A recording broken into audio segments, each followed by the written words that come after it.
So a dilation is our fourth type of transformation that we've talked about this year, and it is when you enlarge something, make it bigger, or make it smaller. And remember that that reduces or produces a similar figure, which means it's the same exact shape but different size. So as we dilate both of these triangles, they're going to look very similar. It's going to be the same type of triangle, it's just going to be a different size. So my instructions say to dilate the triangles below by a scale factor of 2.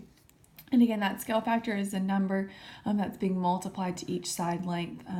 Tells us how much bigger. So we're going to make it 2 times bigger. So in order to do this, we are going to use, I probably should put that in the directions, but the origin is going to be our center of dilation in both cases. So that's just an important thing to know. So again, what we want to do, I'm going to start with this triangle here on the left, is we need to find a pattern from the center of dilation to each point. So for example, my pattern from the center to A is up 1 to the right 1.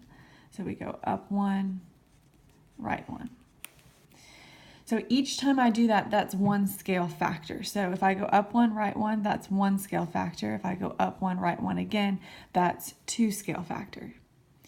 So that's going to be my new A prime.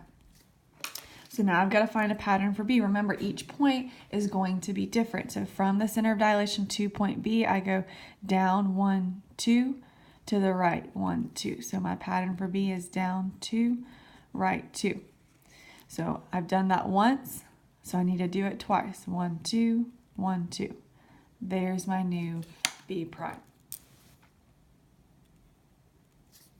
Same thing with C, it's going to be a different pattern, so I've got to start over from the origin. I go down 1 to the left 2.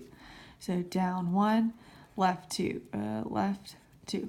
Again, each time I do this pattern, it results in 1 scale factor. So when I go down 1, left 2, this is 1 scale factor. If I go down 1, left 2 again, that's 2 scale factor. And then there's my new C prime. So again, notice how I labeled each of my new points. I added that prime mark, so that way I know these 2 points go together. This was the original A, here's my new A. And then the last thing we want to do, we also want to connect these points here. So here's my new dilated triangle. And again, it's bigger, but it still has that same general shape. The orientation's the same. All the points are kind of facing the same way. Looking at the second one, we're going to do the exact same thing.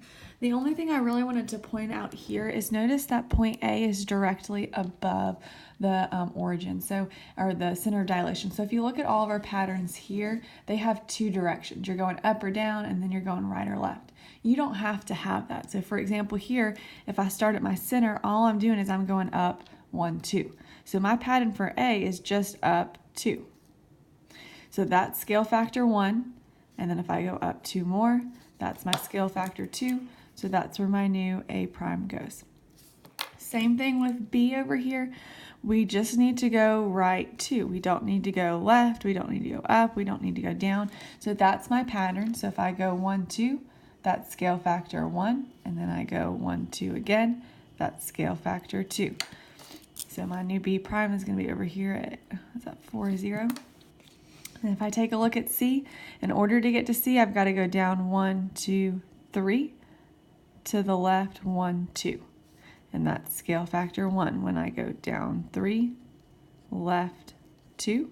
So I need to do that again. So I'm going to go down, down 3, 1, 2, 3, left 1, 2. And that's scale factor 2. So here's my new C prime over here. So again, I'm going to connect the dots. So again, same general shape, same type of triangle, it's just been enlarged. So again, the reason why this first pattern is scale factor 1, we talked about this in class. Scale factor 1 produces a congruent shape. It means it stays the same. So scale factor 1 just gives you the original shape. Scale factor 2 then makes it 2 times bigger, so we've got to go 1 more. If you ever had a scale factor of 3, you would do this pattern for each point 1 more time on each side.